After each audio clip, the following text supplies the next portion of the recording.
to start was down at the cemetery. You got to be a little bit crazy to be in my job, right? So I got myself into the car and we drove down to the cemetery. I pulled out my phone and my phone out of my pocket and I took a photo. So I present to you a photo of the cemetery. We start with the cemetery because that's the beginning of the conversation about the reality of the resurrection. If there's no death, there can be no resurrection. And I know it's an enormous claim to make at any time that Jesus rose from the dead. The claim that the cemetery is not the final word. Religiously believing that something is true doesn't make it true, nor does not believing in something make it untrue. And today we don't want to be in the realm of wishful thinking. We are not making up a resurrection story and expecting belief without thoughtful discussion. The Christian claim is that the resurrection is real, it's physical, it happened to Jesus, and through faith in Jesus, it can happen to us. Now, I want to introduce you to a term that you may not have heard before. In fact, I'm sure you haven't heard it before. And it's the term immanent frame, and it comes from the philosopher Charles Taylor in his book, A Secular Age. Now, let's not worry about the jargon this morning, but I want to explain to you the idea. See, most secular people live as though this world is all there is. You know, life feels tangible, it feels explainable, manageable, and it feels self-contained. And although life is hard, most of the time we are in control and we're not without choices in life. And we have science to help us make sense of the world and fix what's broken. And a lot of that really is genuinely very good. But it also means that we've learnt to live within the frame of this world, that the secular person believes there is nothing outside this frame, that the material world is all that there is, and those things that we don't understand, one day science will explain. And so the secular person disregards any possibility of a supernatural, unseen world. And that, of course, excludes belief in a transcendent God. Now, in that kind of world, belief in God is optional, something personal, something that you can add on if it helps, but it has to fit inside the boundaries of a material life. In a secular age, belief in God can't interrupt, it can't challenge, and it can't break in from the outside. And that shapes the way we hear and understand the Easter story. So instead of asking, did the resurrection really happen? The secular person reshapes the resurrection into something that fits into our world. That God becomes no more than a comforting idea for feeble-minded people. That the resurrection is no more than a symbol, or might be a symbol of hope and love and new beginnings, but still it is just a metaphor, a symbol. All good themes for a world that does not believe in miracles and resurrection. So when Christians claim that Jesus' body rose from the dead, the default reaction isn't, is that true? Let's consider the evidence. People don't go that way. The default reaction is simply that those sorts of things just can't happen, and that closes down the discussion. End of story, end of conversation. It just can't happen. And the conflict is between two different views of reality. The conflict isn't science versus faith or evidence versus blind faith. The conflict is between two different views of understanding the nature of reality. In a secular age, there is no room for God. And life in a secular age makes the resurrection feel impossible. While the Bible claims that the assumptions of our secular age are not the whole story. The Bible shifts the question. Not can this happen, but did it happen? Did the resurrection happen? I mean, the earliest Christians didn't go around handing out Easter bunnies saying, enjoy the chocolate, love wins, hope conquers. This is what they said. They saw him. They saw him. We saw him. They said that Jesus of Nazareth, who was publicly executed and undeniably dead, was seen alive by many, many people. And it was much a surprise back then as it is to our ears today. Early on the first day of the week, 2 women made their way to the tomb. They were expecting grief, death, silence. They were expecting an ending. I mean, someone's dead. It's an ending. But when they arrived, everything was wrong. The large stone that had sealed the tomb had been rolled away. They stepped inside and Jesus was not there. And whatever they expected, it wasn't this. So they ran, breathless, confused, urgent, and they ran to tell the others. Oh, meanwhile, the authorities are scrambling. You know what the authorities are like. If this story gets out, it will change everything. So they paid off the Roman guards. Say the disciples came in the night and stole the body. In other words, the authorities wanted to control the narrative, explain it away, shut it down. But the story wouldn't stay buried. Not long after, 2 men were walking together on a road to Emmaus. They were talking about Jesus, but only in the past tense. Their hopes, they said, had been dashed. The man was dead. The cross had ended it all. As far as they were concerned, this was the end of the story, the finish, until a stranger joined them on the road. And as they walked, and as they talked, and as they listened, something began to shift. Then suddenly, in a moment of God-given clarity, they recognized him. It is true, they said. The Lord has risen. Oh, even then, not everyone was convinced. Thomas wasn't. He refused to believe second-hand reports unless I see it, unless I touch it, unless I have the evidence. I won't believe. Then Jesus came to him. Put your finger here, he said. See my hands. Reach out your hand and put it into my side. Stop doubting. Believe. Oh, and then there's Paul later. He says that over 500 people saw Jesus alive at one time. Not a private moment, not an inner feeling, not a fleeting vision, something else entirely. The resurrection of Jesus is a public, physical, historical claim, not I felt something in my heart, not, oh, I had this mystical experience. But this man who was dead is alive again.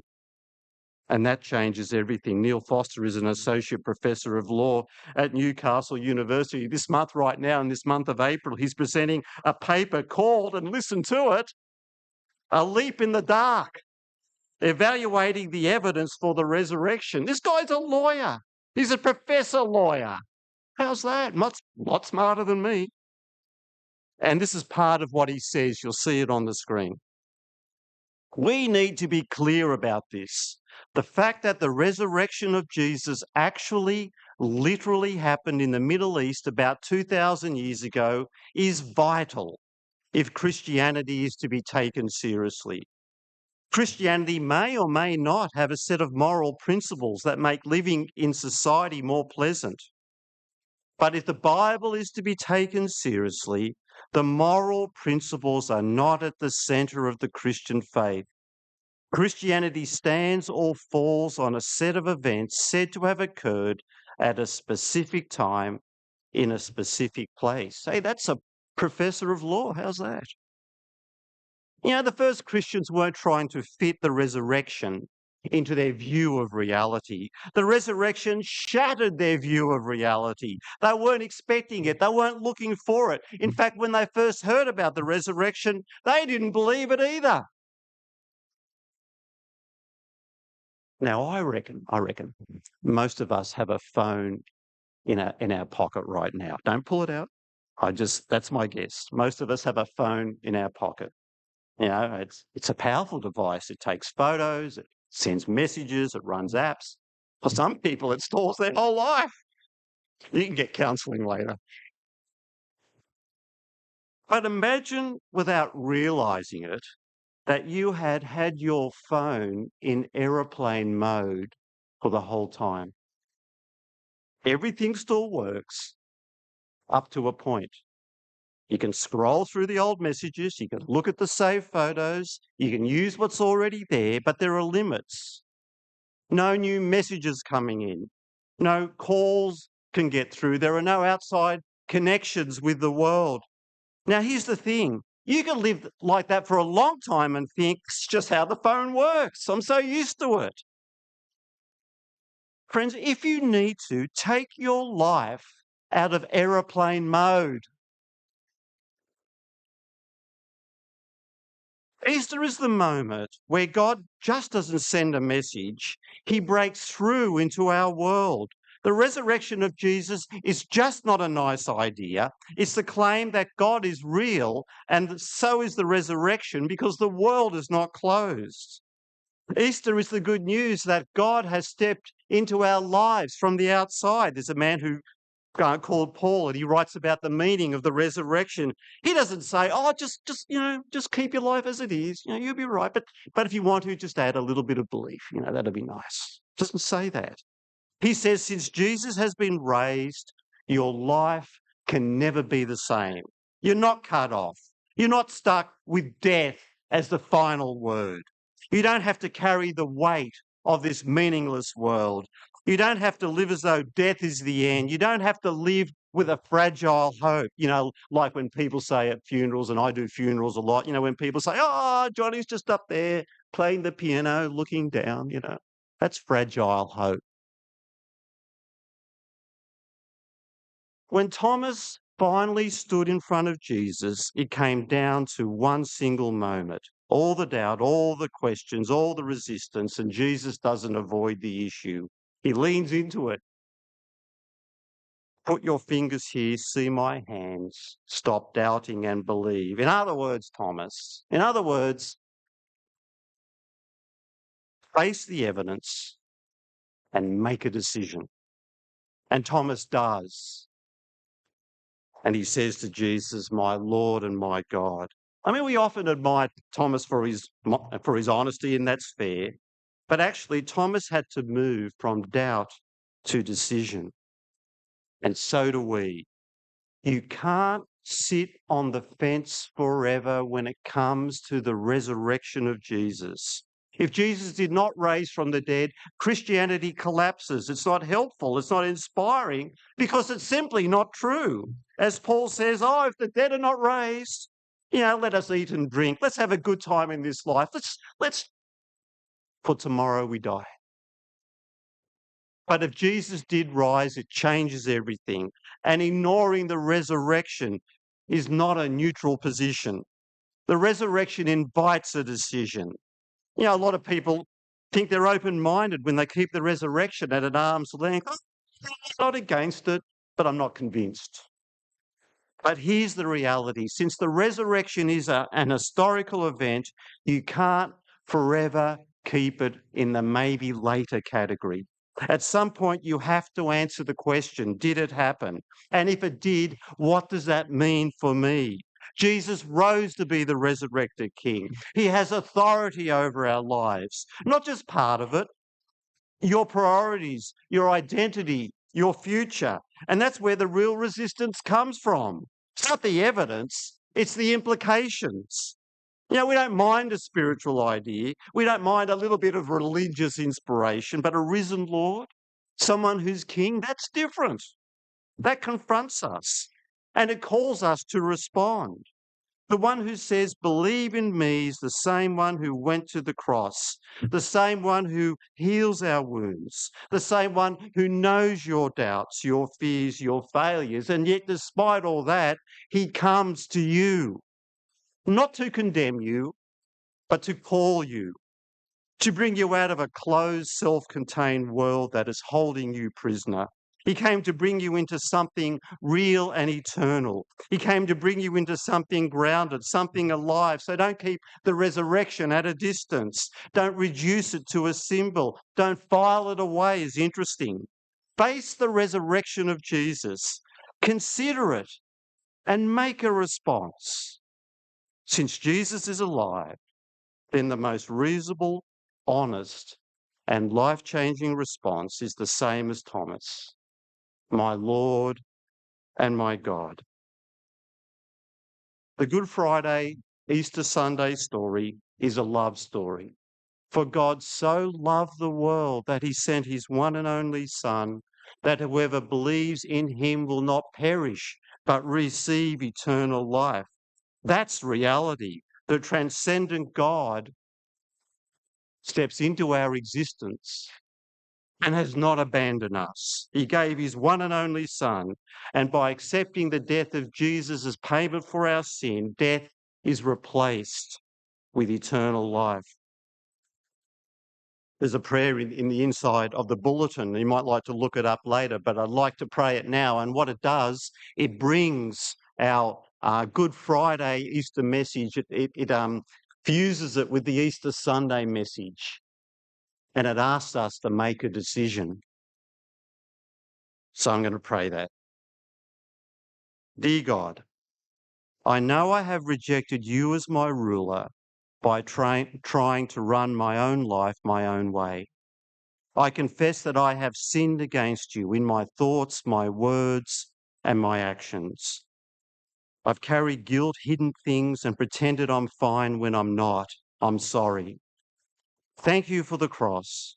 Thank you that Jesus died for me, taking the punishment I deserve so that I can be forgiven by you. Thank you that Jesus rose again and offers me new life. Right now, I turn back to you. I want to stop running my own life and submit to you as my rightful King. Jesus, I trust you. I receive your forgiveness. I receive the life you offer. Please come into my life by your Spirit and begin your work of changing me from the inside out. Help me to leave behind my old way of living and to follow you as Lord from this day forward. Thank you that this is not the end of the story. Thank you that because of Jesus, everything can change forever and even for me.